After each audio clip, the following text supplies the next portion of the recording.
முசிறி அருகே கொலக்குடிப்பட்டி கிராமத்தில் நடைபெற்ற விதை திருவிழாவில் வேளாண் கல்லூரி மாணவ மாணவிகள், விவசாயிகள் என ஏராளமானோர் பங்கேற்றனர்.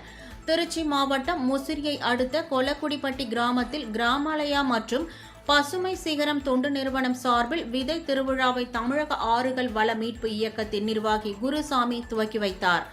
இந்த விதை திருவிழாவில் பாரம்பரிய நெல், சோளம், கம்பு, வரகு, திணை, சாமை, குதிரைவாலி உள்ளிட்ட நெல் விதைகள் அரங்குகளில் காட்சிப்படுத்தப்பட்டு விற்பனை செய்யப்பட்டது.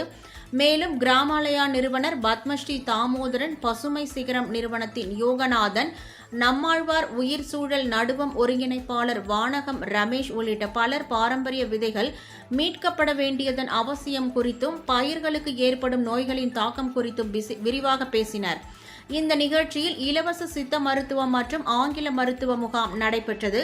விழாவில் தனியார் வேளாண் கல்லூரி பயிற்சி மாணவ மாணவிகள், விவசாயிகள் மற்றும் பொதுமக்கள் என ஏராளமானோர் கலந்து கொண்டனர்.